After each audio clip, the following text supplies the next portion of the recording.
Hello, beautiful. This is OKeba Anahatara, and I'm over here enjoying some nice jazz swing music. Mr. Rogers, if you can hear it. This is Holly Yarborough, and she's singing Fred Rogers or Mr. Rogers songs from Mr. Rogers' Neighborhood. How many of you are old enough to remember that, right? He wrote all of those songs on that show. And y'all know, those of you who've been watching a long time, you know I love jazz, but specifically jazz of the 30s, 40s, and the some of the hard bop of the 1950s. Clifford Brown, you know, is my favorite, and Ella Fitzgerald, and I like some modern ones, um, like George Benson, and of course Rochelle Farrell. Right. So anyway, but that's a wonderful thing. Just listening to the she singing "It's a Beautiful Day in the Neighborhood." I don't know how loud it's gonna come on here, but it's a really great CD. Let me put this out. Very nice CD to check out and to have with your children. One of the ways you can introduce jazz to your children. Of course, there are other ways. Of course, you can put other artists in. I know people gonna say stuff, but these are children's songs. So the words are dealing with children's topics. Mr. Rogers talked a lot about feelings. It was a lot of major things going on in the country at the time, and he dealt with the type of emotions that children would experience during this time, like when Dr. King was shot, like when JFK was shot, segregation, all of that. He dealt with those topics with children. It's really beautiful. And so this is the music of dealing with some of those films. Great music. Every piece, they took their time. Big band, swing, jazz. I love it. Okay, I don't spend too much time with that. I'm pushing you. I want us to start. I know I'm talking to, I could be talking to various people, but I know much of my audience is African American women. And so I want to encourage us to put different things around our children, to uplift them. Let them be in a child's place and space, and let them enjoy all the joys and all of the goodness and all of the peace and all the positivity of being a child. Don't cripple them with the baggage, with your baggage, with your family's baggage, with the community's baggage. And that gets me on to my topic of what I'm going to talk about today, right? I'm still recovering. You guys know I'm not really in that full space, so I'm not really regularly putting up videos, but sometimes something hits me so strongly that I just need to say something about it. And I want to talk about therapy, and I want to talk about coaching.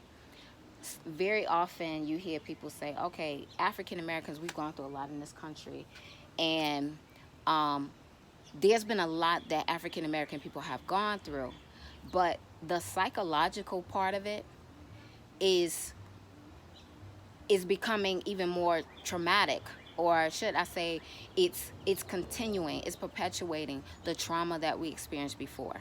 Some of us have not experienced those things that our people dealt with, right? And you can talk about systemic and all of that, but listen, it's how you interpret all of the things that happens in your world. That determines your experience. That determines your emotions. You do not have to carry on emotional baggage of every black person that came before you that suffered. You don't have to do that. You don't even have to carry on all the baggage, the emotional baggage of things that happened to you. You don't.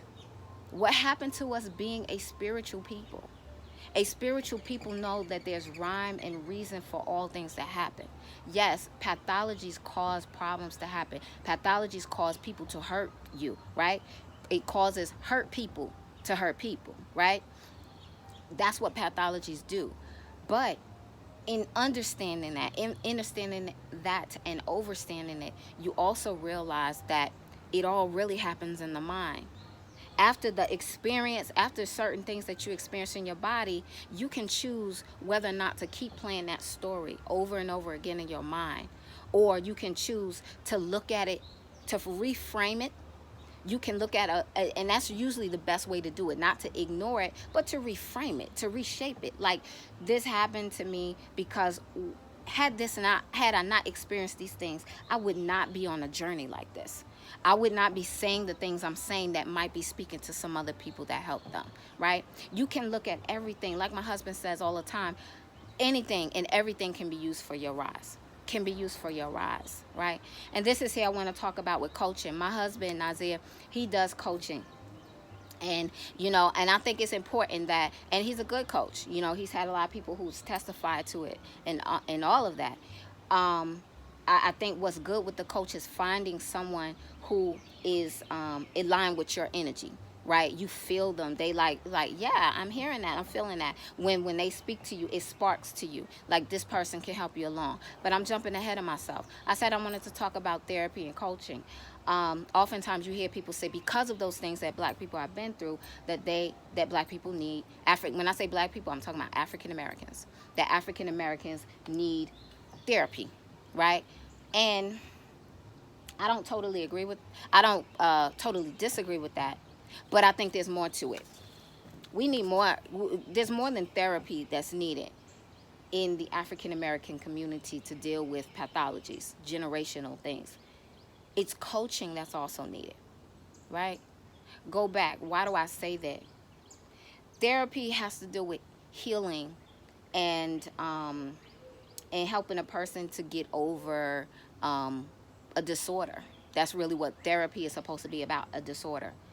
And I do believe that many of us are suffering or have suffered from post-traumatic slave disorder and all of the ills that came from that. But one of the issues that I kind of have with therapy, and this is, I've been to a therapist before when I was younger, in my younger years, but I was very leery about it now because of the way I'm seeing the world, and I'm seeing the narratives that are being painted and given to black people, and even to people who feel like they're treating black people and helping black people. They keep putting African Americans in this victim mindset. Like, oh, it's okay for you to think that you're a victim. Yes, all of these things happen to you, and it's right for you to feel that way. Absolutely, you should feel that way. You have every right to feel this way because you are a black woman and you went through a bad experience and guys did this to you. You're very right to feel this way because you're a black man and you're gay, or you're a black man and you've had your mom do this or your dad wasn't there. They'll tell you all of these justifications for it, and logically you can explain all of those reasons. But do you really think you were put here to be a victim, or do you think you were put here to be an overcomer, to take all of those things and utilize it, transform it, and make you into a powerful being that can then also help lift and raise other people, even if it's just by the way you walk your own life and your own path, that people can see you and learn from you?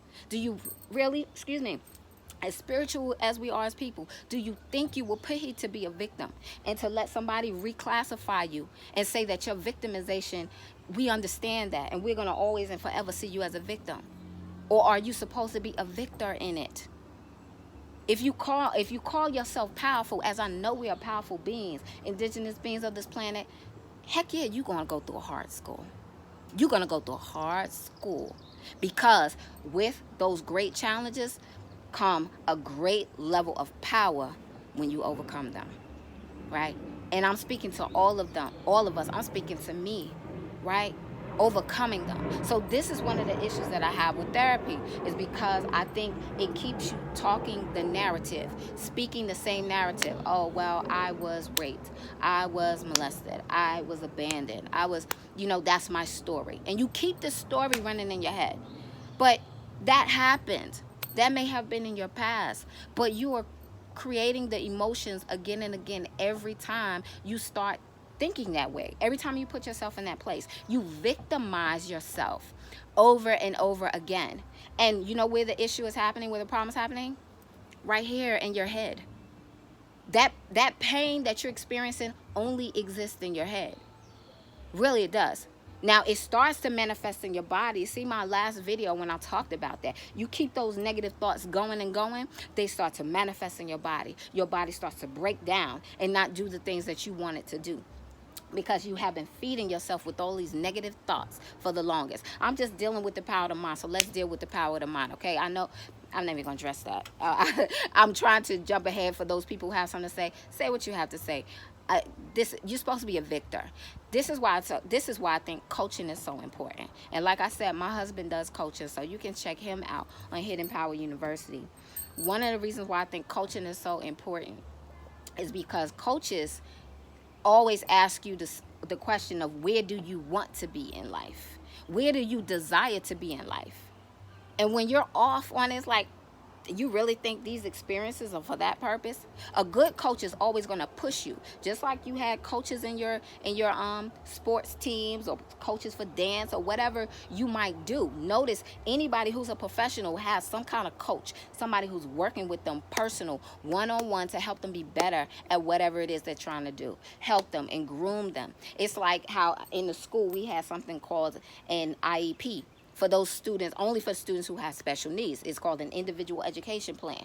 Well, that's kind of like what a coach does. They look at your life, looking at the goals and things that you want to do, and they help you map out. This is what a life coach does. They help you map out those different things in your life based according to what you said you wanted. They give you tips here and there. Or you might just have somebody who you talk to a few times as a coach, who will, help you and say, you need to move that just a little bit over this way, a little bit over that way, because what you're saying doesn't line up with what you say where you say you want to go.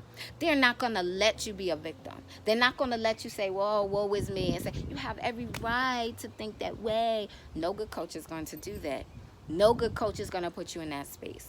Okay? So that's why I think that, yes, there's some people who might need the therapy, because therapy has to deal with the disorder. And if you are suffering from post-traumatic slave disorder, and it's manifesting in every aspect of your life, you're making decisions that are absolutely destructive for you every single day, then yeah, you probably need therapy.